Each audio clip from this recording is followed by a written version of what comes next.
கர்த்தருடைய நாமத்திற்கு மகிமை உண்டாகட்டும். இந்த நாளிலுமாய் கூட இந்த காணொலி மூலமாய் உங்களை சந்திக்கிறதிலே நான் மிகவும் சந்தோஷம் அடைகிறேன். இந்த நாளிலுமாய் நாம் தியானிக்கும்படியா நாம் தெரிந்து கொண்ட தலைப்பு என்னவென்று நம்ம பார்க்கும்போது, கர்த்தர் உண்டு பண்ணின பெரிதான நன்மைகள் என்ற இந்த தலைப்பின் கீழாய் கர்த்தருடைய வார்த்தையை நாம் தியானிக்க போகிறோம். தேவனாகிய கர்த்தர் நம்முடைய வாழ்க்கையிலே எண்ணற்ற நன்மைகளை, அற்புதமான காரியங்களை, அதிசயமான காரியங்களை, பலத்த காரியங்களை நம்முடைய வாழ்க்கையிலே செய்திருக்கிறார், செய்து கொண்டு வருகிறார், இனிமேலும் செய்ய இருக்கிறார். கர்த்தருடைய வார்த்தை விதமாய் சொல்லுகிறது, தேவன் நமக்காக எல்லாவற்றையும் அவர் ஆயத்தம் பண்ணி வைக்கிறவர் என்று பார்க்கிறோம். வேதவசனம் கூட இப்படியாய் சொல்லுகிறது, கர்த்தர் எனக்காக யாவையும் செய்து முடித்தார் என்று சொல்லி. அப்படியாய் ஆண்டவரை தேடுகிற அவருடைய பிள்ளைகளுக்கு தேவனாய் கர்த்தர் செய்யக்கூடிய சில நன்மையான காரியங்களை குறித்து நாம் தியானிக்க போகிறோம். கர்த்தர் என்ன காரியங்களை நமக்காக ஆயத்தம் பண்ணி வைத்திருக்கிறார், என்ன தேவன் நமக்கு உண்டு பண்ணி இருக்கிறார், அந்த நன்மைகள் இப்பேற்பட்டது, அது எவ்வளவு பெரிதான காரியங்கள் என்பதை குறித்து இந்த நாளிலுமாய் நாம் சுருக்கமாய் நாம் தியானிக்க போகிறோம். சங்கீதம் 31வது சங்கீதம் 19வது வசனத்திலே நாம் வாசிக்கும் போது, உமக்கு பயந்தவர்களுக்கும் மனுபுத்திரருக்கு முன்பாக உம்மை நம்புகிறவர்களுக்கும் நீர் உண்டு பண்ணி வைக்கிற உம்முடைய நன்மை எவ்வளவு பெரிதா இருக்கிறது என்று பார்க்கிறோம். பிரியமானவர்களே, ஆண்டவருடைய வார்த்தை இவ்விதமாய் சொல்லுகிறது, உமக்கு பயந்தவர்களுக்கும் மனுபுத்திரருக்கு முன்பாக உம்மை நம்புகிறவர்களுக்கும் நீர் உண்டு பண்ணி வைத்திருக்கிற உம்முடைய நன்மை எவ்வளவு பெரிதா இருக்கிறது என்று சொல்லி, தேவனாய் கர்த்தர் அவர் மிகவும் பெரியவராய் இருக்கிறார். அவர் மகத்துவம் உள்ள தேவன், அவர் சர்வ வல்லமையுள்ள தேவன், அவர் மகா பெரிய தெய்வம் என்று பார்க்கிறோம். நம்முடைய வாழ்க்கையில கூட அவர் பெரிய காரியங்களை, அற்புதமான காரியங்களை, அதிசயமான காரியங்களை, பலத்த காரியங்களை அவர் செய்ய வல்லவராய் இருக்கிறார். ஆதி ஆகமத்திலே கூட நம்ம 1வது அதிகாரம் 28வது வசனத்தில் நம்ம வாசிக்கும் போது, பின்பு தேவன் அவரை நோக்கி, நீங்கள் பலுகி பெருகி பூமியை நிரப்பி அதை கீழ்ப்படுத்தி சமுத்திரத்தின் மச்சங்களையும் ஆகாயத்து பறவைகளையும் பூமியின் மேல் நடமாடுகிற சகல ஜீவ ஜந்துக்களையும் ஆண்டு கொள்ளுங்கள் என்று சொல்லி தேவன் அவர்களை ஆசீர்வதித்தார் என்று பார்க்கிறோம். தேவனாய் கர்த்தர் 6 நாளாய் மனிதனுக்கு தேவையாயிருக்கிற எல்லாவற்றையும் ஆயத்தம் பண்ணினார். பூமியிலே விளையக்கூடியவைகள், பூமியிலே நடமாடக்கூடியவைகள், தண்ணீரிலே வாழக்கூடியவைகள், ஆகாயத்திலே பறக்கக்கூடியவர்கள், சகல விதமான புல்லு பூண்டுகள், சகல விதமான ஜீவராசிகள் எல்லாவற்றையும் தேவனாய் கர்த்தர் உண்டாக்கினார் என்று பார்க்கிறோம். இது எல்லாவற்றையும் தேவனாய் கர்த்தர் உண்டாக்குவதற்கு என்ன காரணம் என்று பார்க்கும்போது, மனுபுத்திரருக்கு தேவை என்பதற்காக கர்த்தர் இது எல்லாவற்றையும் உண்டாக்கி ஆதாமிடத்தில் கொண்டு வந்து சொல்லுகிறார், இது எல்லாவற்றையும் நீர் கீழ்ப்படுத்தி சமுத்திரத்தின் மச்சங்களையும் ஆகாயத்து பறவைகளையும் பூமியின் மேல் நடமாடுகிற சகல ஜீவ ஜந்துக்களையும் ஆண்டு கொள்ளுங்கள் என்று சொல்லி அவர்களை ஆஸ்வதிக்கிறதை பார்க்கிறோம். ஆம் பிரியமானவர்களே, ஆதாம் ஏவாள் வாழ்வதற்கு அவர்களுக்கு தேவையான எல்லாவற்றையும் தேவனாய் கர்த்தர் 6 நாளாய் ஆயத்தப்படுத்தினார். 4வது நாளே கடைசியாய் மகுடம் போல ஒரு உயர்ந்ததாய் தேவனாய் எல்லா சிருஷ்டிப்புக்கு கடைசியாய் மனிதனை அங்கே உண்டாக்கினார் என்று பார்க்கிறோம். உண்டாக்கப்பட்ட எல்லாம் யாருக்காக, எதற்காக தேவனாய் கர்த்தர் உண்டாக்கினார் என்று நம்ம பார்க்கும்போது, மனிதனுக்காக உண்டாக்கினார். நாங்கள் சிறு வயதிலே சண்டே ஸ்கூல் போகும்போது எப்படியாய் சொல்லிக் கொடுத்தார்கள், படைப்புகள் எல்லாவற்றையும் தேவனாய் கர்த்தர் மனிதனுக்காக படைத்தார், மனுஷனை மாத்திரம் தேவன் தமக்காக படைத்தார் என்று சொல்லி. ஆம் பிரியமானவர்களே, அது எவ்வளவு ஒரு உண்மையான ஒரு காரியம்.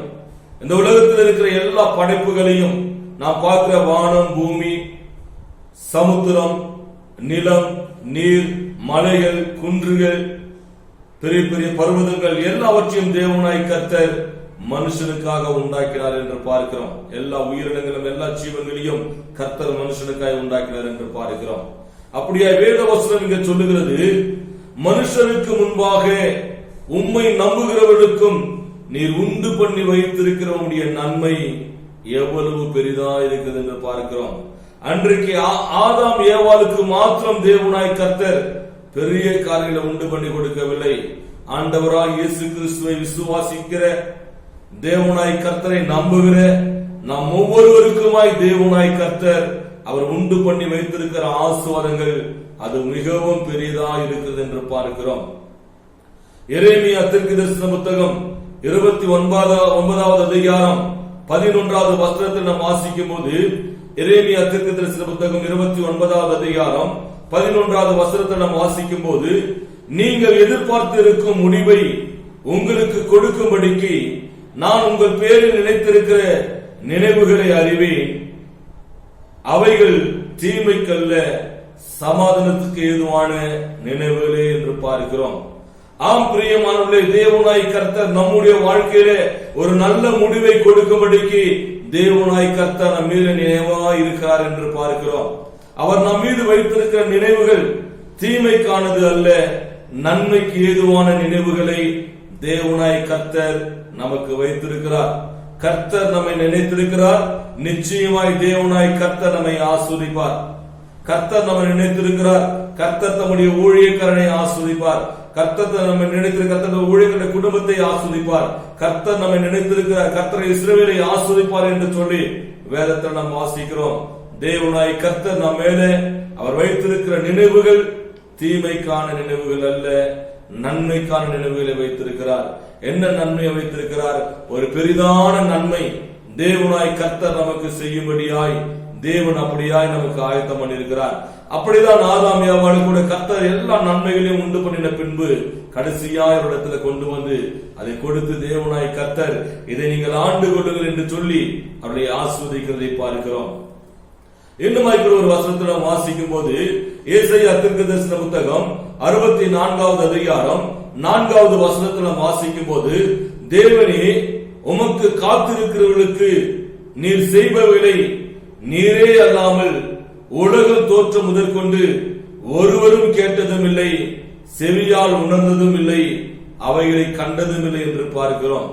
ஆம் பிரியமானவர்களே, தேவனாய் கர்த்தருக்கு காத்திருக்கிறவர்களுக்கு, தேவனை தேடுகிறவர்களுக்கு, தேவனுக்கு முன்பாய் பயந்து ஜீவிக்கிறவர்களுக்கு, தேவனையே நம்பி சார்ந்து வாழ்ந்து கொண்டிருக்கிறவர்களுக்கு தேவனாய கர்த்தர் அவர் உலக தோற்றம் முதற்கொண்டு அவர் செய்திருக்கிற காரியங்களை ஒருவனும் கேட்டதும் கிடையாது, அதை குறித்த அறிவு உண்டானதும் கிடையாது, அதை குறித்து அவர்கள் உணர்ந்து கொண்டதும் கிடையாது, அதை குறித்து அவர்கள் கண்டதும் கிடையாது என்று வேத வசனம் சொல்லுகிறது. நமக்காக தேவன் ஒரு பெரிய காரியங்களே, மகிமையான காரியங்களே, அற்புதமான காரியங்களே, அதிசயமான காரியங்களை தேவனாய் கர்த்தர் நமக்கு செய்கிறவராய் இருக்கிறார். யோபு பக்தன் இப்படியாய் சொல்லுகிறார். யோபுடைய புத்தகம் 5வது அதிகாரம் 9வது வசனத்திலே, அவர் ஆராய்ந்து முடியாத பெரிய காரியங்களையும் எண்ணி முடியாத அதிசயங்களையும் செய்கிறவர் என்று நாம் பார்க்கிறோம். தேவனாய் கர்த்தர் அப்படியாய் நம்முடைய புத்திக்கும் அறிவுக்கும் நம்முடைய எண்ணத்திற்கும் நம்முடைய யோசனைக்கும் எட்டாத பெரிய காரியங்களை அவர் செய்கிறவர். அவர் ஆராய்ந்து முடியாத பெரிய காரியங்களை செய்கிறவர் என்று பார்க்கிறோம். எபேசியர் புத்தகம் 3வது அதிகாரம் 20வது வசனத்தில் வாசிக்கும் போது, நாம் நினைப்பதற்கும் எண்ணுவதற்கும் அதிகமாய் செய்கிற அவருடைய வல்லமையின்படி என்று பார்க்கிறோம். தேவனுடைய வல்லமையின்படி, தேவனுடைய பலத்தின்படி தேவனாய் கர்த்தர் நம்முடைய வாழ்க்கையில அதிகமான காரியங்களை அவர் செய்கிறதற்கு அவர் வல்லமை உள்ளவராய் இருக்கிறார். தேவன் நமக்கு உண்டு பண்ணி இருக்கிற காரியங்களை நாம் அறிந்து கொள்ளாமல் ஒருவேளை இருக்கலாம். ஆனால் கர்த்தர் உங்களுக்காகவும் எனக்காகவோ ஒரு பெரிய காரியத்தை தேவன் ஆயத்தம் பண்ணியிருக்கிறார். அதை நீங்கள் ஒரு நாளும் ஒருபோது நீங்கள் மறந்து விடாதீர்கள். வேதத்தில் கூட நம்ம சில காரியங்களை குறித்து நாம் இது குறித்து தேவன் நமக்கு ஆயத்தம் பண்ண சில காரியங்களை குறித்து நாம் தியானிக்க போகிறோம். முதலாவது காரியம், நமக்கு வேண்டியதை கர்த்தர் நமக்கு முன்பாகவே ஆயத்தம் பண்ணுகிறார். படித்த அருமையான இந்த வேத வசனத்திலே பார்த்தோம், உலக தோற்றம் முதற்கொண்டு தேவனாய் கர்த்தர் நமக்கு ஆயத்தம் செய்தவர்களை ஒருவனும் கேட்டதில்லை, உணர்ந்ததில்லை, கண்டதில்லை என்று பார்க்கிறோம். அப்படி தேவனாய் கர்த்தர் சிலருடைய வாழ்க்கையில செய்த ஒரு சில காரியங்களை குறித்து நம்ம இந்த நாளில் நாம் தியானிக்க போகிறோம். முதலாவது, நமக்கு வேண்டியதை நம்முடைய தேவனாய் கர்த்தர் அவர் ஆயுத்தம் செய்கிறவராய் இருக்கிறார். வேதத்திலே 1 ராஜாக்கள் புத்தகம் 17வது அதிகாரம் 6வது வசனத்திலும் 16வது வசனத்திலும் ஒரு சம்பவத்தை நாம் வாசிக்கிறோம். எலியா என்ற ஒரு தீர்க்கதரிசி, தேவனுடைய மனுஷன், இஸ்ரவேல் ஜனங்கள் தேவனை உண்மையாய் பின்பற்றாமல் கர்த்தருக்கு பயந்து ஜீவிக்காமல் இருந்ததினாலே ஆகாபு ராஜாவை நோக்கி எலியா போய் இப்படியா சொன்னார், இனி உன்னுடைய தேசத்தில் மழையும் பனியும் பெய்யாது என்று சொல்லி வானத்தை கட்டிவிட்டார். அவருடைய வார்த்தையின் பிரகாரமாய் தேவனாய் கர்த்தர் 3.5 வருடம் மழையும் பனியும் சமாரியாவிலே பெய்யாதபடிக்கு கர்த்தர் வானத்தை அடைத்து போட்டார் என்று பார்க்கிறோம். அங்க 18வது அதிகாரம் 1-2 வசனத்தில் வாசிக்கும் போது சமாரியாவிலோ பஞ்சமானது மிகவும் கொடுமையா இருந்தது என்று பார்க்கிறோம். ஆனால் அந்த கொடுமையான பஞ்ச காலத்திலும் கர்த்தர் எலியாவை போஷிக்கும்படியாய் காகங்களுக்கு கட்டளையிட்டார். ஆண்டவர் எலியாவிடத்தில் சொன்னார், எலியா, நீ எதிர்க்க இருக்கிற கேரி தாற்றங்களில் போய் நீ ஒளிந்து கொள், உனக்காக ஆகாரம் கொடுக்கும்படியாய் நான் காகத்திற்கு கட்டளையிட்டேன் என்று சொன்னார். அதன் பிரகாரமாய் அங்கே 1 ராஜாக்கள் 17வது அதிகாரம் 6வது வசனத்தில் வாசிக்கும் போது காகங்கள் அவனுக்கு விடியற் காலத்தில் அப்பமும் இறைச்சியும் சாயங்காலத்திலே அப்பமும் இறைச்சியும் கொண்டு வந்து கொண்டு வந்தது தாகத்திற்கு அந்த ஆற்றின் தண்ணீரை குடித்தான் என்று பார்க்கிறோம். ஆம் பிரியமானவர்களே, கர்த்தர் எலியாவை போஷிப்பேன், நீ கேரி தாற்றங்களிலே ஒளிந்து கொண்டீர் என்று சொன்னார். அப்படியா எலியா கேரி தாற்றங்களிலே ஒளிந்து கொண்டிருக்கும் போது, அவன் காத்திருக்கும் போது கர்த்தர் காலையிலும் மாலையிலும் காகத்தை அனுப்பி எலியாவை போஷித்தார். இந்த காகம் சாதாரணமாய் திருட்டு சுபாவம் உள்ள ஒரு பிரியாணி, ஒரு பறவை என்று பார்க்கிறோம். ஆனாலும் இந்த காகத்தினிடத்தில் தேவனாய் கர்த்தர் எலியாவுக்கான இறைச்சியும் அப்பத்தையும் கொடுத்து அனுப்புவதை பார்க்கிறோம். இன்றைக்கு அநேக விதமான பார்சல் சர்வீஸ்கள் வந்துவிட்டது. உணவை கொண்டு வந்து கொடுக்கும்படியாய் ஜொமாட்டோ இன்னும் நிறைய அந்த பார்சல் சர்வீஸ்காரர்கள் வந்து விட்டார்கள். ஸ்விக்கி, அநேகர் இன்னைக்கு உணவை வீட்டுக்கு தேடி வந்து கொடுக்கிறதை பார்க்கிறோம். முதல் உணவை பார்சல் கொடுத்து அனுப்பினவர் நம்ம தேவன் தான். அதுவும் தன்னுடைய ஊழியக்காரன், தம்மை நம்பி இருக்கிற ஒரு மனுஷன், கர்த்தருக்கென்று பக்தி வைராக்கியமா இருந்த ஒரு மனுஷனை போஷிக்கும்படியாய் காகத்தை கொண்டு கர்த்தர் போஷித்தார் என்று பார்க்கிறோம். ஆம் பிரியமானவர்களே, நீங்கள் தேவனுக்கு முன்பாய் பயந்து அவரையே நம்பி விசுவாசித்து அவர் மேல நீங்கள் நம்பிக்கையா இருப்பீர்கள் என்று சொன்னால் கர்த்தர் உங்களுக்கும் பார்சல் அனுப்புவார். காகத்தின் மூலமாவோ வேற எந்த ஒரு விதத்தின் மூலமாவோ நிச்சயமாய் உங்களுக்கு பார்சல் வரும். எலியாவுக்கு காகத்தின் மூலமாய் ஆகாரத்தை பேக் பண்ணி அனுப்பின தேவன் நிச்சயமாய் உங்களுக்கு தேவையான ஆகாரத்தையும் கர்த்தர் நிச்சயமா உங்களுக்கு கர்த்தர் அனுப்புவார். விசுவாசத்தோடு இருங்க. எலியாவின் தேவன் நம்முடைய தேவனாய் இருக்கிறார். இதே அதிகாரத்தில் இன்னொரு சம்பவத்தை கூட பார்க்கிறோம். கொஞ்ச நாட்கள் கடந்து போனது, அந்த கேரித்து நாட்டின் தண்ணீர் வற்றி போனது. எலியா குடிக்கிறதுக்கு தண்ணீர் இல்லை. இப்ப தேவனாய் கர்த்தர் எலியாவை பார்த்து சொல்றார், நீ சாரிபாத் என்ற ஊருக்கு நீ போ, அங்கே இருக்கிற ஒரு விதவைக்கு உன்னை போஷிக்கும்படியா நான் கட்டளையிட்டேன் என்று சொல்லி. இந்த சாரிபாத் என்பது புறஜாதிகள் வாசமாய் இருக்கிற ஒரு ஊர். ஆனால் அந்த புறஜாதியா இருந்த அந்த ஸ்திரீ, சாரிபாத்தினுடைய அந்த விதவை, மிகவும் ஒரு தரித்திரமான சூழ்நிலை இருந்தார். சம்பாதித்து கொடுக்கிறதுக்கு கணவன் இல்லை. அவருக்கு ஒரு பிள்ளை இருந்தான், ஆனால் அவன் சிறுவனாய் இருந்தான். இந்த விதவை தாயாலே போதுமான வருமானம் இல்லாதனால மிகவும் கஷ்டப்பட்டு கொண்டிருந்தார்கள். எலியா போன போது அந்த அம்மாவிடத்தில் இருந்தது வெறும் கைப்பிடி மாவும் களையத்துல கொஞ்சம் எண்ணெயும் மாத்திரம்தான். அந்த மாவு எவ்வளவு இருந்தது என்று சொன்னால் 2 ரொட்டி சுடுகிற அளவுக்கு மாவு இருந்தது. எலியாவிடத்தில் எப்படியா இந்த விதவை தாய் சொல்லுகிறாள், நானும் என் மகனும் கடைசியாய் சாப்பிட்டு செத்து போகும்படியாய் நான் சுள்ளி வகைகளை பெருக்கிக் கொண்டிருக்கிறேன், 2 அடையை செஞ்சு நாங்கள் சாப்பிட வேண்டும் என்று சொல்லி. அப்பேற்பட்ட ஒரு சூழ்நிலை, தரித்திரமான ஒரு சூழ்நிலை, வறுமை, அடுத்த வேலைக்கு ஆகாரத்திற்கு என்ன செய்வது என்று சொல்லி யோசித்துக் கொண்டிருக்க அந்த நேரத்திலே கர்த்தர் எலியாவை அந்த இடத்துல அனுப்பிச்சார். எலியா அந்த அம்மாவுடைய சூழ்நிலை அறிந்த பின்னாடி அந்த அம்மாவிடத்துல சொல்றாரு, அம்மா நீங்க 2 அடை செய்யறது இருக்கட்டும், முதல்ல அதுல ஒரு சிறு அடையை எனக்கு செஞ்சு வந்து கொடுங்க. ஏற்கனவே அந்த அம்மா 2 செய்யறாங்க, இப்ப 2/3 பண்ண சொல்லிட்டார். அதே போல அந்த அம்மா பாவம் சாகருக்கு முன்னாடி புண்ணியமா போட்டோம்ட்டு அந்த ஊழியக்காரனுக்கு ஒரு அடையை செய்து கொடுத்தார்கள். ஊழியக்காரனுடைய வார்த்தையை கேட்டு அவள் ஒரு அடையை செஞ்சு கொடுத்ததன் நிமித்தமாய் கர்த்தர் அந்த வீட்டினுடைய மாவு பேசுகிற அந்த மாவு பானையையும் எண்ணெயையும் குறைந்து போகாதபடிக்கு கர்த்தர் ஆஸ்வதித்தார். அந்த தேசத்தில் பஞ்சம் தீர்ந்து மீண்டும் விவசாயம் செய்து விளைச்சல் உண்டாகி அறுவடை செய்கிற வரைக்குமாய் அந்த வீட்டிலே ஆகாரம் திரட்சி உண்டானது என்று பார்க்கிறோம். இந்த சாரிபாத்தினுடைய விதவை மாத்திரமல்ல, அவருடைய குடும்பத்தாரும் அதை புசித்தார்கள் என்று பார்க்கிறோம். அப்படியாய் கர்த்தர் அவளை ஆஸ்வதித்தார். எலியாவை காகம் கொண்டு போஷித்த தேவன், சாரிபாத்தில் இருக்கக்கூடிய விதவை கொண்டு பஞ்ச காலத்தில் போஷித்த தேவன் நிச்சயமா இந்த நாட்களிலே உங்களை போஷிப்பார். வெறும் சாப்பாடு மாத்திரமல்ல, உங்களுடைய எல்லா தேவைகளையும் தேவனாய் கர்த்தர் சந்திக்க வல்லமை உள்ளவர் என்று பார்க்கிறோம். அடுத்து எலிசாவுடைய வாழ்க்கையில் நம்ம பார்க்கிறோம். எலியாவினுடைய ஊழியக்காரனாய், எலியாவுக்கு பின்னாடி வந்த அவருடைய வேலைக்காரனாக இருந்த எலிசாவுடைய வாழ்க்கையில் நடந்த காரியத்தை, அவருடைய நாட்களில் நடந்த காரியத்தை பார்க்கிறோம். 2 ராஜாக்களுடைய புத்தகம் 7வது அதிகாரம் 1வது வசனம், 2வது வசனமும் 8வது வசனமும் இப்படியாய் சொல்லுகிறது. அங்கே அந்த சமாரியா தேசத்திலே, இஸ்ரவேல் தேசத்திலே சமாரியா பகுதியிலே ஒரு கொடுமையான ஒரு பஞ்சம் வந்தது. பஞ்சம் மாத்திரமல்ல, இன்னொரு பக்கம் சீரிய தேசத்து ராஜா இந்த இஸ்ரவேல் ஜனத்துக்கு விரோதமாய் யுத்தம் பண்ணும்படியாய் திரளான படைகளை கொண்டு வந்தான். குதிரையோடும் கழுதையோடும் ஒட்டகங்களோடும் திரளான படையை கொண்டு வந்து இஸ்ரவேலினுடைய எல்லையிலே நிறுத்தி வைத்தார்.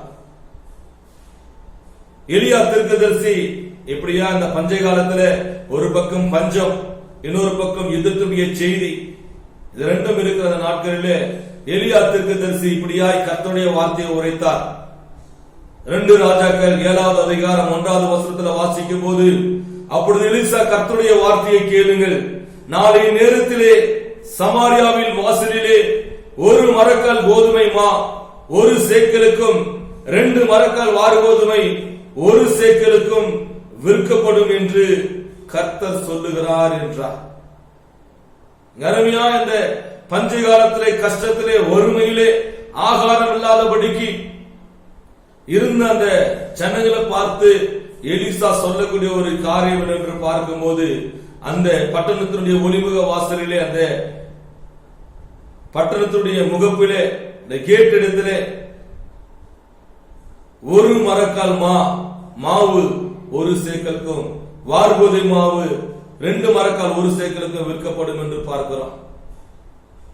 அந்த நேரத்திலே அங்க ராஜாவுக்கு கைலாகு கொடுக்கிற பிரதானி ஒருவன் தேவனுடைய மனுஷனாகிய எலிசாவுக்கு பிரதியுத்தரமாய் இப்படி சொல்லுகிறார், கர்த்தர் வானத்தின் மதில்களை உண்டாக்கினாலும் இப்படி நடக்குமா என்றான். அதற்கு எலிசா சொன்னார், அவனை பார்த்து, அதை உன் கண்களால நீ அதை பார்ப்பாய், நீ அதில் ஒன்றும் சாப்பிட மாட்டாய் என்று சொன்னார். கர்த்தர் இந்த இஸ்ரவேல் ஜனங்களுக்காக உண்டு பண்ணி வைத்திருக்கிற காரியம் மகா பெரியதா இருக்கிறது. அந்த நாட்களிலே பஞ்சம் எந்த அளவுக்கு கொடுமையா இருந்தது என்று பார்க்கும்போது, இதே அதிகாரத்தில் பின்னாடி 10, 11, 12 வசனத்துல வாசிக்கும் போது, அந்த தேசத்துல வெறும் 4-5 குதிரைகள் மாத்திரம் தான் உயிரோடு இருந்ததா. மனுஷனுக்கு சாப்பிடுறதுக்கு ஆகாரம் இல்லை. குதிரைகளை எங்க தீனி போட்டு வளர்க்க சொல்லி எல்லாம் ஆகாரம் இல்லாமல் மடிந்து போனது, மறித்து போனது என்று பார்க்கிறோம். அப்படி என்றால் கர்த்தருடைய வார்த்தை இந்த பஞ்சத்தில் மிகவும் கொடுமையில் இருந்த அந்த ஜனங்களுக்கு வார்த்தை உண்டானது. ஆண்டவர் இப்படியாய் சொல்லுகிறார், உங்களுடைய ஒளிமுக வாசலிலே, உங்களுடைய பட்டணத்தினுடைய அந்த கேட்டு கிட்ட, அந்த வாயிலே 1 மரக்கால் கோதுமை 1 சேக்கலுக்கும் 2 மரக்கால் கோதுமை மாவு ஒரு சேக்கலுக்கும் வார்கோதுமை மாவு ஒரு சேக்கலுக்கு விற்கும் என்று சொல்லுகிறதை பார்க்கிறோம். இதை கேட்ட ராஜாவினுடைய கூட இருக்கக்கூடிய கைலால் கொடுக்கிற ஒருவன் சொல்லுகிறான், கர்த்தர் வானத்தின் மதகுகளை திறந்தாலும் இப்படி நடக்கிறதுக்கு சாத்தியமில்லை என்று சொல்லி. ஆனால் நடந்தது என்ன என்று பார்க்கும்போது அங்கே பின்னாடி நம்ம வாசிக்கலாம். 6, 7, 8 வசனத்துல வாசிக்கும் போது, ஆண்டவர் சீரியாவின் ராணுவத்திற்கு ரதங்களின் இரைச்சலையும் குதிரைகளின் இரைச்சலையும் மகா ராணுவத்தின் இரைச்சலையும் கேட்க பண்ணினதினால் அவர்கள் ஒருவரை ஒருவர் நோக்கி, ஏதோ நம்மிடத்தில் போருக்கு வர இஸ்ரவேலின் ராஜா ஏத்தியரின் ராஜாவையும் எகிப்தின் ராஜாவையும் நமக்கு விரோதமாய் கூலி பொருத்தினான் என்று சொல்லி இருட்டோடு எழுந்திருந்து ஓடி போய் தங்கள் கூடாரங்களையும் தங்கள் குதிரைகளையும் தங்கள் கழுதைகளையும் தங்கள் பாளையத்தையும் அவர்கள் இருந்த பிரகாரமாய் விட்டு தங்கள் பிராணம் மாத்திரம் தப்பி போகும்படியாய் ஓடி போனார்கள். ஆம் பிரியமானவர்களே, கர்த்தர் இங்கே பார்க்கிறோம். இந்த சீரிய ராணுவம், இந்த திரளான ராணுவத்திற்கு கர்த்தர் ஒரு பயங்கரத்தை அவர்களுக்கு உண்டு பண்ணுகிறார். அது என்ன பயங்கரம் என்று சொன்னால், திரளான படைகள் எதிர்த்து வரக்கூடிய பெரிய ரதங்களுடைய இரைச்சலையும் குதிரைகளின் இரைச்சலையும் மகா ராணுவத்தின் இரைச்சலையும் கேட்கப்படினார். வெறும் 5 குதிரைகளை வைத்துக் கொண்டிருந்த ராஜா, ஆனா அங்க இரைச்சல் இருக்குதுங்க, ரதம் ஓடி வருகிற மாதிரி இரைச்சல். இஸ்ரவேல் ராஜாவுக்கு அங்க குதிரைகளே இல்லை, எல்லாம் செத்து போனது. குதிரைகளின் இரைச்சலையும் ராணுவத்தின் இறைச்சி, எல்லா ஜனங்களா அப்படியே யுத்தம் பண்ணதுக்கு தெம்பில் சோர்ந்து போயிருங்க. ராணுவத்தின் இறைச்சியையும் கேட்கப்படினார்.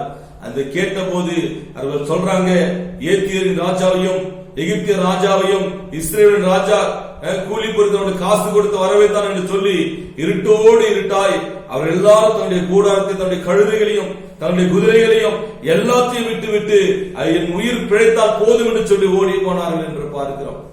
நாம் பிரியமானவர்களே, கர்த்தர் செய்த ஒரு பெரிய அற்புதத்தை பாருங்கள். அந்த ராஜாவுக்கு கைலாகு கொடுக்கிற அந்த மனுஷன் சொல்லுகிறான், ஆண்டவர் வானத்தின் பலகணியை திறந்தால் கூட இந்த இஸ்ரவேல் ஜனங்களுக்கு எல்லாருக்கும் ஆகாரம் கொடுக்க முடியாது. அதுவும் ஒரு மரக்கால் கோதுமை மாவு ஒரு சேக்கலுக்கு விற்காது என்று சொன்னார். ஆனால் கர்த்தர் செஞ்ச அற்புதத்தை பாருங்க. அந்த ராஜாக்கள் சாப்பிடும்படியாய் அந்த தளபதிகள், ராணுவ வீரர்கள், அந்த திரளான ஆடு மாடுகள், திரளான குதிரைகள் சாப்பிடும்படியாய் கொண்டு வந்த ஒட்டகங்கள் சாப்பிடும்படிய கழுதைகள் சாப்பிடும்படியாய் கொண்டு வந்த எல்லாவற்றையும் அங்கே விட்டு விட்டு எல்லாவற்றையும் விட்டுட்டு ஓடி போனார்கள் என்று பார்க்கிறோம். அங்கே 8வது வசனத்துல வாசிக்கிறோம், அந்த 4 குஷ்டரோகிகளும் பாளையத்தின் முன்னிடம் மட்டும் வந்தபோது ஒரு கூடாரத்துக்குள் பிரவேசித்து புசித்து குடித்து அதிலிருந்து வெள்ளியையும் பொன்னையும் வஸ்திரங்களையும் கொண்டு போய் ஒளித்து வைத்து திரும்பி வந்து வேறொரு கூடாரத்துக்கு பிரவேசித்து அதிலிருந்தும் அப்படியே எடுத்துக்கொண்டு போய் ஒளித்து வைத்தார்கள் என்று பார்க்கிறோம். அப்படியாய் இந்த பாளையங்களில் இருந்து அந்த குஷ்டரோகிகள் போய் பார்க்கிறாங்க, ராணுவங்கள் இல்லை, ராணுவ வீரர்கள் இல்லை, எல்லாம் ஓடி போன அறிந்து ராஜாவுக்கு வந்து சொல்றாங்க. இந்த ராஜாவின் ஜனங்கள் எல்லாம் போய் அதெல்லாம் கொள்ளையடித்துக் கொண்டு வந்தார்கள். அன்றைக்கு கர்த்தருடைய வார்த்தையின் பிரகாரமாய் அந்த பட்டணனுடைய எல்லையிலே வாயில்களிலே ஒரு சேக்கலுக்கு ஒரு மரக்கால் மாவும் 2 சேக்கலுக்கு 2 வார்கோதுமை மாவும் அங்கே விற்றது என்று பார்க்கிறோம். கர்த்தர் நமக்காக உண்டு கொண்டிருக்கிற காரியம் மகா பெரிதா இருக்கிறது. கர்த்தர் எங்கிருந்தோ எப்படியோ நமக்கு தேவைகளை சந்திக்கும்படியே கர்த்தர் ஆயத்தம் பண்ணுவார். கர்த்தர் நிச்சயம் அப்படி செய்ய வல்லவர். தான் வேதம் சங்கீதத்தில் வாசித்தோம், தேவன் நமக்கு உண்டு பண்ணி இருக்கிற மகத்துவங்கள், அவர் உண்டு பண்ணி இருக்கிற நன்மைகள் எவ்வளவு பெரிதாய் இருக்கிறது என்று பார்த்தோம். கர்த்தர் அப்படியாய் அவர் தம்முடைய ஜனங்களை காக்கிறவர் என்று பார்க்கிறோம்.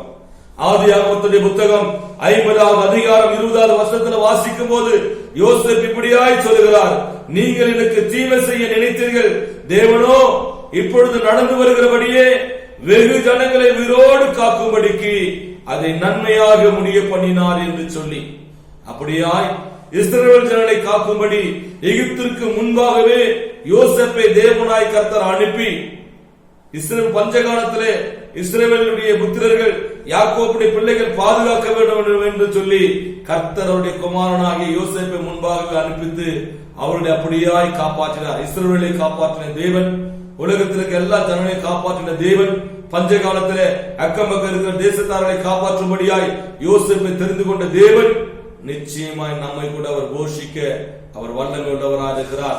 நம்முடைய தேவைகளை சந்திக்க வல்லமை உள்ளவராக இருக்கிறார். நம்முடைய பண தேவைகள், பொருளாதார தேவைகள், ஆகார தேவைகள் எல்லாவற்றையும் சந்திக்க தேவன் வல்லமை உள்ளவராக இருக்கிறார் என்று நம்ம பார்க்கிறோம். புதிய ஏற்பாட்டில் கூட நம் வேதத்திலே ஒரு சம்பவத்தை வாசிக்கிறோம். மத்தேயு சுவிசேஷம் 14வது அதிகாரம் 20-21 வசனத்துல வாசிக்கும் போது இயேசு கிறிஸ்து அங்க மலையிலே பிரசங்கம் பண்ணி கொண்டிருக்கிறார். 3 நாட்களாய் திரளான ஜனங்கள் வந்து ஆண்டவருடைய வார்த்தையை சுவிசேஷமாய் கேட்டுக் கொண்டிருக்கிறார்கள். இந்த சூழ்நிலையிலே 3 நாள் ஆனது. ஆண்டவர் சொல்றார்கள், எல்லாரையும் அனுப்பிவிடுங்கள். ஒரு வழியில போகையிலே 3 நாட்கள் சாப்பிடாமல் இருக்கிறதுனாலே இவர்கள் சோர்ந்து போவார்கள், பலவீனப்படுவார்கள் என்று சொல்லி சீஷரை பார்த்து இயேசு சொன்னார், இவர்களுக்கு தேவையான ஆகாரத்தை இவர்களுக்கு கொடுங்கள் என்று சொல்லி.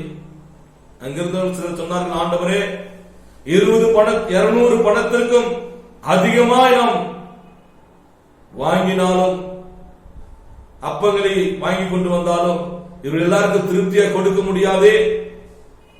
அப்படியே நம்ம வாங்க காசு இருந்தாலும் அவ்வளவு அப்பத்தை ஆகாரத்தை எங்கே போய் வாங்குவது என்று சொல்லி அவர்கள் ஆண்டவரிடத்திலே முறையிட்டுக் கொண்டிருந்தார்கள். அன்றைக்கு கூடி வந்த கிட்டத்தட்ட புருஷர்கள் மாத்திரம் 5000 பேர் என்று பார்க்கிறோம். பெண்கள் அதை விட டபுளா இருப்பாங்க. சிறுபிள்ளை வாலிபர்கள் அதிகமா கிட்டத்தட்ட ஒரு 15-20,000 பேர் சாப்பிட வேண்டும். அவர்கள் சாப்பிடும்படியாக கர்த்தர் ஒரு சிறு பையன் அந்த நாளில் ஆயத்தம் பண்ணியிருந்தார். ஒரு சிறுவன், அவன் 5 அப்பங்களையும் 2 மீன்களையும் அவன் வைத்துக் கொண்டிருந்தான். அதை அந்த சிறுவனிடத்திலிருந்து கொண்டு வந்து இயேசுவிடத்திலே கொடுக்கிறார்கள். அப்பொழுது இயேசு அதை ஆஸ்வதித்து எல்லாரையும் பந்தியில உட்காரும்படியா செய்து அதை ஆஸ்வதித்தவர்களுக்கு கொடுத்தார். அந்த 5 அப்பம் 2 மீன்களை கொண்டு 5000 புருஷர்கள் மேலாய் வயிறார சாப்பிட்டார்கள் என்று பார்க்கிறோம். 5000க்கும் மேற்பட்ட புருஷர்கள் வயிறார சாப்பிட்டு 12 கூடை நிறைய எடுத்தார்கள் என்று பார்க்கிறோம். ஆண்களே 5000 என்றால் பெண்கள் எவ்வளவு இருந்திருப்பார்கள், வாலிபர்கள் சிறுவர்கள் எவ்வளவு இருந்திருப்பார்கள் என்று சொல்லி நீங்கள் யோசித்து பாருங்கள். அன்றைக்கு வனாந்தரத்திலே இயேசுசாமி அற்புதமாய் ஆகாரத்தை செய்தார். ஆகாரத்தை கொடுத்தார், அவர்களுக்கு ஆயத்தம் பண்ணி கொடுத்தார். அந்த ஆண்டவர் நிச்சயமா இந்த நாட்களிலும் நம்மை நடத்துகிறதற்கு அவர் வல்லமை உள்ளவராய் இருக்கிறார். யோவான் சுவிசேஷம் 14வது அதிகாரம் 1-3 வரைக்கும் வசனத்தை நாம் வாசிக்கும் போது ஆண்டவராய் இயேசு கிறிஸ்து இப்படியாய் சொல்லுகிறார், உங்கள் இருதயம் கலங்காது இருப்பதாக என்னிடத்தில் விசுவாசமாயிருங்கள், பிதாவிடத்தில் விசுவாசமாயிருங்கள் என்று சொல்லி, என் பிதாவின் வீட்டில் அநேக வாசல்கள் உண்டு, அப்படி இல்லாதிருந்தால் நான் உங்களுக்கு சொல்லியிருப்பேன், ஒரு ஸ்தலத்தை உங்களுக்கு ஆயத்தம் பண்ண போகிறேன். நான் போய் உங்களுக்காக ஸ்தலத்தை ஆயத்தம் பண்ணின பின்பு நான் இருக்கிற இடத்துல நீங்களும் இருக்கும்படி நான் மறுபடியும் வந்து உங்களிடத்தில் சேர்த்துக் கொள்ளுவேன் என்று சொல்லுவதை பார்க்கிறோம். ஆம் பிரியமானவர்களே, தேவனாய் கர்த்தர் நமக்கு தேவையானதை அவர் ஆயத்தம் பண்ணுகிறார் என்று பார்க்கிறோம். இயேசு கிறிஸ்து அந்த வனாந்தரத்தில் ஜனங்களுக்கு ஆகாரத்தை கொடுக்கும்படியாய் ஒரு சிறு பிள்ளையுடைய இருதயத்தை உற்சாகப்படுத்தி எழுப்பி ஆயத்தம் பண்ணி கொண்டு வந்து 5000 மேற்பட்ட புருஷர்கள் போஷிக்கும்படியாய் கர்த்தர் செய்தார். இந்த நாளிலே கூட கர்த்தர் வாக்குத்தத்தம் பண்ணியிருக்கிறார், நான் உங்களுக்காக இடத்தை ஆயத்தம் பண்ண போகிறேன் என்று சொல்லி, இடத்தை மாத்திரமல்ல நமக்கு தேவையாயிருக்கிற சகல ஆசீர்வாதங்களையும் கர்த்தர் நமக்கு ஆயத்தம் பண்ணி கொடுக்கிறவர். பரலோக ராஜ்யத்தையே நமக்கு கொடுக்கிறார் என்று சொன்னால், இந்த பூமியில வாழக்கூடிய ராஜ்யத்திற்கு, இந்த பூமியில வாழக்கூடிய வாழ்க்கைக்கு அதை காட்டிலும் அதிக நிச்சயமாய் கர்த்தர் நமக்கு கொடுப்பார் என்பதை நீங்கள் மறந்து விடாதீர்கள். அடுத்து 2வது காரியம் நம்ம பார்க்கலாம். முதலாவது காரியம், நமக்கு வேண்டியதை தேவனாய் கர்த்தர் அவர் ஆயத்தம் பண்ணி இருக்கிறார் என்று பார்க்கிறோம். 2வது காரியம், தேவன் ஆயத்தம் பண்ணினதை கண்டவன் யார் என்று பார்க்கிறோம். இன்னைக்கு கர்த்தர் ஆயத்தம் பண்ணி வச்சிருக்கிறார், ஆனா நம்மளுடைய கண்கள் பண்ணல, தெரியல. அந்த 5 அப்பம் 2 மீன் வைத்த அந்த சிறுவன் அந்த கூட்டத்துல தான் இருந்தான். ஆனா அது அவங்க இருக்கிறது தெரியாம இருந்துச்சு. ஆனா கர்த்தர் அவனுடைய ஒரு காணும்படியா செய்தாரு. அங்க அற்புதம் நடந்தது என்று பார்க்கிறோம். நம்ம கூட கர்த்தர் அநேக காரியங்களை வைத்திருக்கிறார். அதை நாம் கண்டுகொள்வோம் என்று சொன்னால் நிச்சயமாய் கர்த்தர் நம்மை ஆஸ்வதிக்கும்படியாய் செய்வார். இடத்துல நம்ம வாசிக்கலாம். 1 கொரிந்தியருடைய புத்தகம் 2வது அதிகாரம் 9-10 வசனத்துல வாசிக்கும் போது எழுதியிருக்கிறபடி தேவன் தம்மில் அன்பு கூறுகிறவர்களுக்கு ஆயத்தம் பண்ணினவைகளை கண் காணவும் இல்லை, காது கேட்கவும் இல்லை, அவைகள் மனுஷனுடைய இருதயத்தில் தோன்றவும் இல்லை. நமக்கோ தேவன் அவைகளை தமது ஆவியினாலே வெளிப்படுத்தினார். அந்த ஆவியானவர் எல்லாவற்றையும் தேவனுடைய ஆழங்களையும் அறிந்திருக்கிறார் என்று பார்க்கிறோம். படித்த அருமையான இந்த வேத வசனத்தில் பார்க்கிறோம். எழுதியிருக்கிறபடி கர்த்தர் ஏற்கனவே நமக்கு எழுதி கொடுத்திருக்கிறார். நமக்காக எல்லாத்தையும் ஆயத்தம் பண்ணி இந்தந்த காரியம் இங்கே இப்படி இருக்கிறது என்று சொல்லி ஏற்கனவே எல்லாம் எழுதப்பட்டிருக்கிறது. தேவன் தம்மில் அன்பு கூறுகிறவர்களுக்கு ஆயத்தம் பண்ணினவர்களை நம்முடைய கண்கள் காணவில்லை, நம்முடைய காதுகள் அதை குறித்து கேட்கவில்லை, நம்முடைய இருதயத்தில் அதை குறித்து தோன்றவும் இல்லை என்று பார்க்கிறோம். நமக்கோ தேவன் அவைகளை தமது ஆவியினாலே வெளிப்படுத்தினார் என்று பார்க்கிறோம். இந்த நாளிலே சமாரியாவிலே இஸ்ரவேல் தேசத்திலே மிகுந்த பஞ்சம் உண்டான போது இந்த இஸ்ரவேல் ஜனங்களுக்கு தேவையான ஆகாரம் அவங்களுடைய பாளையத்தினுடைய அந்த இஸ்ரவேல் தேசத்துடைய எல்லையிலே இருந்துச்சு, சீரிய ராணுவத்திடத்தில் இருந்துச்சு. ஆனா அதை கண்டுகொள்ளும்படிய 4 குஷ்டரோகிகளுக்கு கர்த்தருடைய இருதயத்தில் ஒரு உற்சாகத்தை கொடுத்து, ஒரு உந்துதலை கொடுத்து, அந்த பாளையத்துக்குள்ள போவோம், வாருங்கள், செத்தாலும் பரவாயில்ல, நாம போய் அங்க சாப்பிடலாம், இல்லைன்னா சாவோம் என்று சொல்லி அவர்கள் போனார்கள். அங்க போகும்போது அவர்களுக்கு மாத்திரம் ஆகாரம் அல்ல, ஒட்டுமொத்த அந்த தேசத்திற்கும் தேவையான அளவிற்கு, இந்த பட்டணத்தில் இருக்கிற ஜனங்களுக்கெல்லாம் தேவையான அளவுக்கு அந்த இடத்துல ஆகாரம் கிடைத்தது என்று பார்க்கிறோம். ஆம் பிரியமானவர்களே, நமக்கு தேவன் ஆயத்தம் பண்ணியிருக்கிறவர்களை ஆவியானவர் நமக்கு வெளிப்படுத்த வேண்டும். நம் கர்த்தரை நோக்கி நாம் செபிக்கணும். ஆண்டவரே, எனக்காக நீங்க என்ன வச்சிருக்கிறீங்க, எங்க வச்சிருக்கிறீங்க, எப்படி வச்சிருக்கிறீங்க, எப்படி நான் அதை அறிந்து கொள்ள முடியும், எப்படி நான் அதை பெற்றுக்கொள்ள முடியும், எப்படி நான் அதை சுதந்திரத்துக் கொள்ள முடியும் என்று சொல்லி தேவ ஆவியானவரிடத்தில் நாம் செபிக்கும் போது ஆவியானவர் நமக்கு உணர்த்துவார். ஆவியானவர் நிச்சயமா நமக்கு அப்படியாய் உதவி செய்ய வல்லவராய் இருக்கிறார். எகிப்திலே பஞ்சம் வரும்போது, பஞ்ச காலத்திலே அந்த எல்லா ஜனங்களையும் காக்கும்படியாய் கர்த்தர் அந்த எகிப்தினுடைய ராஜா பார்வோனுக்கு ஒரு சொப்பனத்தை கொடுத்தார். அந்த சொப்பனத்தினுடைய விளக்கத்தை தம்முடைய ஊழியக்காரனாகிய யோசேப்புக்கு அதை விளக்கும்படியான அந்த அர்த்தத்தையும் தேவ ஆவியினாலே வெளிப்படுத்தினார் என்று பார்க்கிறோம். இந்த நாட்களில் நமக்கு முன்பாக வைக்கப்பட்டிருக்கிற, மறைவாய் வைக்கப்பட்டிருக்கிற அநேக காரியங்களை அறிந்து கொள்ளும்படியாய் தேவனுடைய ஆவியானவர் நம்முடைய மனக்கண்களை திறக்க வேண்டும். ஆவியானவர் நமக்கு வெளிப்படுத்த வேண்டும். ஆவியானவர் என்று சொன்ன அவர்தான் எல்லா ஆழங்களையும் ஆராய்ந்திருக்கிறவர். அந்த ஆவியானவர் நோக்கி நாம் ஜெபிப்போம். கர்த்தர் நிச்சயமாய் நமக்கு ஒத்தாசை உதவிகளை செய்வார். நம் பிழைப்புக்கு தேவையான சகல காரியங்களையும் கர்த்தர் வாய்க்கும்படியாய் நமக்கு செய்வார் என்று பார்க்கிறோம். அடுத்து 2 கொரிந்தியர் 4வது அதிகாரம் 4வது வசனத்தில் வாசிக்கும் போது, தேவனுடைய சாயலாய் இருக்கிற கிறிஸ்துவின் மகிமையான சுவிசேஷத்தின் ஒளி அவிவிசுவாசிகளாகி அவர்களுக்கு பிரகாசமாய் இராதபடிக்கு இப்பிரபஞ்சத்தின் தேவனானவன் அவருடைய மனதை குருடாக்கினான் என்று பார்க்கிறோம். ஆம் பிரியமானவர்களே, இந்த பிரபஞ்சத்தினுடைய அதிகாரியா இருக்கிற பிசாசானவன் அநேகரை இன்னைக்கு குருடாக்கி வைத்திருக்கிறான். கர்த்தரை அறியாதபடிக்கு, தேவ மகத்துவத்தை அறியாதபடிக்கு, தேவன் நமக்கு உண்டு பண்ணியிருக்கிற ரட்சிப்பை, விடுதலையை, சமாதானத்தை, நித்திய ஜீவனை, உலக ஆஸ்வாதங்களை, சுகத்தை, விடுதலையை அறிந்து கொள்ளாதபடிக்கு இந்த உலகத்தினுடைய தேவனானவன், அதிபதியானவன் அநேகருடைய கண்களை நீக்கி குருடாக்கி வைத்திருக்கிறான். ஒருவேளை நம்ம ரட்சிக்கப்பட்டிருக்கலாம், ஞானஸ்தானம் எடுத்திருக்கலாம், ஜெபிக்கலாம், தேவனுக்கு என்று ஊழியம் கூட செய்யலாம். ஒருவேளை நம்முடைய கண்கள் திறக்கப்படவில்லை என்று சொன்னால் கர்த்தரை நோக்கி நாம் ஜெபிப்போம். ஆவியானவர் நமக்கு உதவி செய்வார். சகல ஆழங்களையும் அவர் அறிந்தவர் என்று பார்க்கிறோம். எல்லாவற்றையும் ஆராய்ந்து அறிந்திருக்கிறவர். நிச்சயமா அவருடைய ஆவியிலே நமக்கு வெளிப்படுத்துவார்.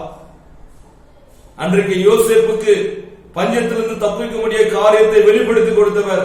இந்த நாட்களில் கூட நாம் எப்படி நம்முடைய தேவைகளுக்காய், நம்முடைய ஆகாரத்திற்காய், நம்முடைய தேவைகளுக்காய், பண தேவைகளுக்காய், பொருட்கள் தேவைகளுக்காய் எப்படி நாம் வாழ வேண்டும், எப்படி நம்ம தப்பித்துக் கொள்ள வேண்டும், எப்படி சம்பாதியம் செய்ய வேண்டும் என்று சொல்லி கர்த்தர் நமக்கு காண்பிப்பார். இன்னொரு வசனத்தை கூட வாசிக்கிறோம். எபிரேயர் 11வது அதிகாரம் 16வது வசனத்தில் வாசிக்கும் போது, அதையல்ல ஆகிலும் மேன்மையான பரமதேசத்தையே விரும்பினார்கள். ஆகையால் தேவன் அவருடைய தேவன் எனப்பட வைக்கப்படவில்லை, அவர்களுக்கு ஒரு நகரத்தை ஆயத்தம் பண்ணினார் என்று பார்க்கிறோம். நாம் பிரியமானவர்களே, நம்முடைய விசுவாசத்தினுடைய தகப்பனாய் இருக்கிற ஆபிரகாம் தன்னுடைய குமாரனாகிய ஈசாக்கோடும் யாக்கோபோடும் அவர் கூடாரங்களிலே வாசம் செய்தார் என்று பார்க்கிறோம். ஏன் அவர் கூடாரங்களிலே வாசம் செய்தார் என்று பார்க்கும்போது, கர்த்தர் ஒரு மேன்மையான பரம தேசத்தை கொடுப்பார் என்று ஆபிரகாம் விரும்பி அதற்காக அவன் காத்திருந்தான். அதற்காய் காத்திருக்கிறதை அவன் தேவன் அது குறித்து அவன் வெட்கப்படவில்லை என்று பார்க்கிறோம். அதனால தேவன் அவனுக்கு ஒரு நல்ல நகரத்தை ஆயத்தப்படுத்தினார் என்று பார்க்கிறோம். புதிய ஏற்பாட்டிலே லூக்கா சுவிசேஷத்தில் நம்ம பார்க்கிறோம், லாசர் என்ற அந்த தரித்திரன், ஏழ்மையில வாழ்ந்தவன், ஆபிரகாமுடைய மடியிலே அவன் படுத்து இளைப்பாறினான் என்று பார்க்கிறோம். ஆபிரகாம் மடி என்று சொல்லப்படுகிற ஒரு உன்னதமான ஒரு இடத்தை, நகரத்தை கர்த்தர் அவருக்கு கொடுத்தார் என்று பார்க்கிறோம். அதனால்தான் ஆபிரகாம் தான் வாழ்ந்த நாட்களிலே கர்த்தர் தமக்கு ஆயத்தம் பண்ண போகிற, தமக்கு கொடுக்க போகிற அந்த பரம தேசத்தை அதன் மேல வாஞ்சியாயிருந்து அவன் கூடாரங்களிலே வாசமாயிருந்தான் என்று பார்க்கிறோம். இன்றைக்கு நாம கூட கர்த்தர் எனக்காக அற்புதங்களை செய்வார், எனக்காக யாவையும் செய்வார், கர்த்தர் எனக்கு கொடுப்பார் என்று சொல்லி நாம் விசுவாசத்தோடு காத்திருப்போம் என்று சொன்னால், தேவன் நிச்சயமாய் நம்மளுக்கு கொடுத்து அவர் ஆஸ்வதிக்க அவர் வல்லமை உள்ளவராய் இருக்கிறார். கடைசியாக ஒரு வசனத்தை வாசித்து நாம் முடிக்கலாம். மத்தேயு சுவிசேஷம் 25வது அதிகாரம் 34வது வசனத்தில் வாசிக்கும் பொழுது, அப்பொழுது ராஜா தமது வலது பக்கத்தில் நிற்பவர்களை பார்த்து, வாருங்களின் பிதாவினால் ஆஸ்வதிக்கப்பட்டவர்களே, உலகம் உண்டானது முதல் உங்களுக்காக ஆயத்தம் பண்ணப்பட்டிருக்கிற ராஜ்யத்தை சுதந்திரித்துக் கொள்ளுங்கள் என்று சொன்னார். ஒரு நாட்கள் வரப்போகிறது, ஆண்டவர் உலகம் உண்டானது முதற்கொண்டு நமக்காய் ஆயத்தம் பண்ணியிருக்கிற இந்த ராஜ்யத்தை நாம் சுதந்திரித்துக் கொள்ள போகிறோம். இம்மைக்காக மாத்திரம் நாம் தேவனை தேடுவோம் என்று சொன்னால், நம்மை காட்டிலும் பரிதவிக்கப்பட்டவர்கள் யாரும் இல்லை என்று வேதம் சொல்லுகிறது. அப்படியா இம்மைக்காக கர்த்தர் கொடுக்க மாட்டாரா? கர்த்தர் இம்மைக்காகவும் கொடுப்பார், எதை காட்டிலும் மேன்மையானதையும் கொடுப்பார். கர்த்தர் நம்மை பூமியின் பனியினாலும் ஆஸ்வதிப்பார், வானத்தின் மழையினாலும் ஆஸ்வதிக்கிறவர் என்று பார்க்கிறோம். அப்படி என்றால் வானத்துக்கு தேவையாகிய, பரலோக ராஜ்யத்துக்கு தேவையாகிய, வரப்போற காலங்களுக்கு தேவையாகிய மகிமையின் ஆஸ்வாதத்தை கொடுப்பார். பூமிக்கு தேவையான சகல ஆசோதனை, வேலை, வருமானம், பணம், காசு, நகை நட்டு பூமிக்குரிய ஆசோதனை நம்ம தேவனாய் கர்த்தர் கொடுப்பார். ஆனால் நம்முடைய நோக்கம் எல்லாம் பூமிக்குரிய காரியத்திலேயே செலவழித்து முடிந்துவிடக் கூடாது. பவுல் இப்படியாய் சொல்லுகிறார், மேலானவைகளை நாடுகள் என்று சொல்லுகிறார். ஆபிரகாம் அன்றைக்கு மேலான ஒரு நகரத்தை அவன் நாடி காத்து கொண்டிருந்தான். கர்த்தர் அவருக்கு ஒரு மேன்மையான ஒரு இடத்தை கொடுத்தார் என்று பார்க்கிறோம். நாமும் கூட ஆண்டவர் வாக்குத்தத்தம் பண்ணி போயிருக்கிறார், உங்களுக்காக ஒரு இடத்தை நான் ஆயத்தம் பண்ண போகிறேன், நான் வந்து அது ஆயத்தம் உங்களுக்கு என்னோடு இருக்கக்கூடிய கூட்டிக் கொண்டு போக போகிறேன் என்று சொல்லியிருக்கிறார். அந்த இடத்துக்கு மேல நாம் வாஞ்சியாய், ஆயத்தமாய், ஆசையாய் இருப்போம். இந்த கடைசியாக வாசித்த வசதி பிரகாரமாய் உலக தோற்றத்தில் முதற்கொண்டு நமக்காக ஆயத்தம் பண்ணப்பட்டிருக்கிற தேவனுடைய சுதந்திரத்திலே, அவருடைய மகிமையிலே, அவருடைய பிரசுரத்திலே பங்கேற்கும்படியாய் கிருபையை தேவனாய் கர்த்தர் கொடுக்கும்படியாய் நாம் தொடர்ந்து அதற்காக நம்ம பிரயாசப்பட வேண்டும். அதை நோக்கி நாம் செபிக்க வேண்டும், விசுவாசத்தை தொடர்ந்து நாம ஓட வேண்டும். அப்படி செய்யும் போது கர்த்தர் நிச்சயமாய் நம்மளை ஆஸ்வதிப்பார். பிரியமானவர்களே, தேவனாய் கர்த்தர் நமக்காக ஆயத்தம் பண்ணி வைத்திருக்கிற காரியங்கள் மகா பெரிதா இருக்கிறது என்று பார்த்தோம். எலியாவுக்கு தேவனாய் கர்த்தர் ஆயத்தம் பண்ணினார். காகத்தின் மூலமாய் ஆகாரத்தை ஆயத்தம் பண்ணி கொடுத்தார். சாரிபாத்துக்கு விதவை மூலம் ஆகாரத்தை ஆயத்தம் பண்ணி கொடுத்தார். எலிசாவின் நாட்களில் ஒட்டுமொத்த தேசத்திற்கும் சீரிய ராணுவத்தின் மூலமாய், சீரிய தேசத்தின் மூலமாய் அவர்கள் போஷிக்கப்படும்படியாய் கர்த்தர் உதவி செய்தார். இயேசுடைய பிரசங்கத்தை கேட்கும்படியாய் வனாந்தரத்துக்கு கடந்து வந்த, மலைக்கு கடந்து வந்த கிட்டத்தட்ட 15,000க்கு மேற்பட்ட ஜனங்கள் வயிறார புசித்து மீதி எடுக்கும்படியாய் அற்புதங்களை செய்த தேவன், பஞ்ச காலத்தில் தப்பித்துக் கொள்ள முடியாய் தம்முடைய தாசனாகிய யோசேப்பை முன்பாய் அனுப்பி அதற்கான காரணத்தை ஒழுங்கு பண்ணி காப்பாற்றின தேவன், நிச்சயமாய் நம்முடைய வாழ்க்கையில கூட கர்த்தர் ஒரு பெரிய அற்புதத்தை செய்வார். நாம் செய்ய வேண்டியதெல்லாம் தேவன் நமக்கு ஆயத்தம் பண்ணி நம்முடைய கண்கள் காண வேண்டும். அதற்காக தேவனை நோக்கி நாம் ஜெபிக்க வேண்டும். கர்த்தரை நோக்கி காத்திருங்க, ஜெபம் பண்ணுங்க. கர்த்தர் சகல ஆசீர்வாதங்களை உங்களுக்கு கொடுப்பார். நீதிமான் ஒரு நாளும் அப்பத்துக்கு இருந்து திரிகிறது என்று பார்க்கிறோம். நீதிமானை தள்ளாத விடாத தேவன் நிச்சயமாக உங்களை ஆசீர்வதிப்பார். உங்களுடைய தேவைகள் சந்திக்கப்படும். உங்களுக்கு தேவையான சுகத்தை கொடுப்பார். உங்களுக்கு தேவையான பணத்தை கொடுப்பார். உங்களுக்கு தேவையான ப்ரொவிஷன் ரேஷன்ல ஆகாரத்தை கொடுப்பார். கர்த்தர் நிச்சயம் அப்படி ஆசீர்வதிப்பார். விசுவாசத்தோடு இருங்க. ஒரு நாளும் கலங்காதீங்க. தேவ சமூகத்துல ஜெபம் பண்ணுங்க, கர்த்தரை தேடுங்க. கர்த்தர் நிச்சயமா உங்களை ஆசீர்வதிப்பார். நம் கண்களை மூடி நம் கர்த்தரை நோக்கி நாம் ஜெபிக்கலாம். நல்ல பிதாவே, இந்த வேலைக்காக நாங்கள் நமக்கு நன்றி செலுத்துகிறோம். உம்முடைய குமாரனாகிய இயேசு கிறிஸ்துவின் நாமத்தினாலே நாங்கள் ஜெபிக்கிறோம். அப்பா, இந்த நாள்ல கர்த்தாவை ஸ்தோத்திரிக்கிறோம். தகப்பன் ஆண்டவருடைய செய்தியை கேட்ட நம்முடைய பிள்ளைகள் ஒவ்வொருவருமா நம்முடைய கரத்திலே கொடுக்கிறோம். பெயர் பெயராய் கர்த்தருக்கு தொடுவீராக. ரத்த கோட்டைகளை ஒவ்வொருவருமாய் மூடி வரைத்து காத்துக் கொள்ளும்படியாய் ஜெபிக்கிறோம். தேவக்கரம் ஆண்டவரே, எங்கள் ஒவ்வொருவரோடு இருக்கட்டும். ஆண்டவரை ஸ்தோத்திரிக்கிறோம். கர்த்தர் சகலவற்றை எங்களுக்காக செய்கிறவர், எல்லாவற்றையும் எங்களுக்காக ஆயத்தம் பண்ணி கொடுக்கிறவர். அப்படியே எங்கள் ஒவ்வொரு தேவையை சந்தித்து ஆயத்தம் பண்ணி கொடுத்து கர்த்தர் ஆஸ்வதிக்கும்படியாய் ஜெபிக்கிறோம். தொடர்ந்து உடைய சமூகங்களை தாழ்த்தி நாங்கள் ஒப்புக் கொடுக்கிறோம். தேவக்கர் எங்கள் ஒவ்வொருவரோடு இருக்கட்டும், ஆஸ்வதிக்கிறாக. இயேசுவின் மூலம் ஜெபிக்கிறோம் நல்ல பிதாவே, ஆமென். என் ஆத்துமாவே கர்த்தரை ஸ்தோத்திரி, என் முழு உள்ளமே பரிசுத்த நாமத்தை ஸ்தோத்திரி. என் ஆத்துமாவே கர்த்தரை ஸ்தோத்திரி, அவர் செய்த சகல உபகாரங்களையும் மறவாதே. ஆமென். நம்முடைய ஆண்டவராகிய இயேசு கிறிஸ்துவின் கிருபையும் பிதாவாகிய தேவனுடைய அன்பும் பரிசுத்த ஆவியின் அன்பின் சமாதானமும் சந்தோஷமும் நம் அனைவரோடும் பரிசுத்தவான்கள் அவரோடு இருப்பதாக. ஆமென், ஆமென், ஆமென். ஹல்லேலூயா, ஹல்லேலூயா, ஹல்லேலூயா. ஸ்தோத்திரம், எல்லாருக்கும் ஸ்தோத்திரம். கர்த்தர் உங்களை ஆசீர்வதிப்பாராக. ஆமென்.